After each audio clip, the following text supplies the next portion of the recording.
Наверное, нет человека, который бы не слышал о собаке из Японии. Хатико, она стала символом верности и преданности. Но совсем мало кто знает о шотландской собаке — Бобби, хотя его история произошла ранее, за 100 лет до Хатико. Еще в 1873 году в самом центре Эдинбурга шотландцы установили памятник собаке по имени Бобби. Но чем же она стала так знаменита? Сейчас мы вам расскажем. Эта история — часть культуры народа Шотландии, и шотландцы с удовольствием рассказывают всем о ней. События происходили в XIX веке.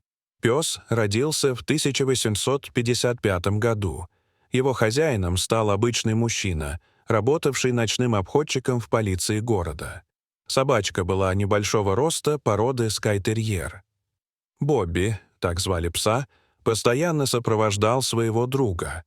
И все было хорошо, пока Грей, хозяин собаки, не заболел туберкулезом. Болезнь была смертельная, и мужчина скончался. Джона Грея похоронили в старой части города у церкви, на кладбище для небогатых людей. И вот с того момента постоянным пристанищем Бобби стала могила его хозяина. Собаку стали подкармливать неравнодушные люди и владелец ресторана, который расположен недалеко от кладбища. В этот ресторанчик Джон Грей частенько забегал вместе с Бобби. А в совсем лютые морозы добрые люди забирали пса к себе домой. Говорят, что однажды жители какой-то деревни решили подарить дом Бобби и забрали его себе, но тот сбежал и вернулся на могилу.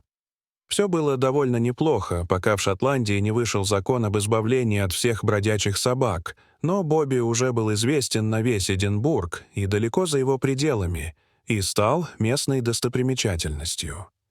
Его под покровительство взял лорд-сэр Уильям Чемберс.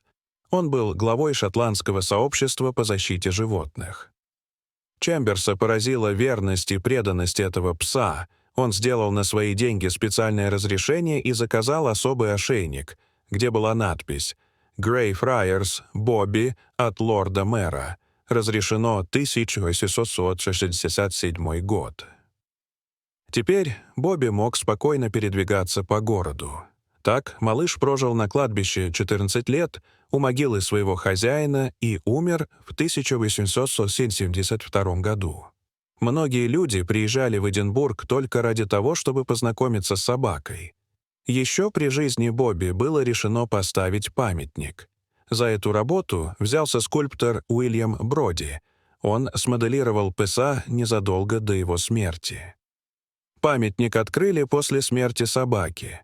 Он сделан из бронзы на красном гранитном постаменте. Неоднократно его разрушали вандалы, но власти восстанавливал памятник в первозданном виде. К сожалению, по законам того времени собаку не смогли похоронить рядом с могилой Джона Грея, поэтому приняли решение похоронить его у ворот кладбища, где позже сообщество по защите животных сделало красный гранитный памятник рядом с могилой. До сих пор сюда приходят люди, приносят цветы и игрушки. Дорогие зрители, что вы думаете об этой истории? Расскажите, пожалуйста, в комментариях. А если вам понравилось это видео, то ставьте лайк и подписывайтесь на наш канал. До свидания.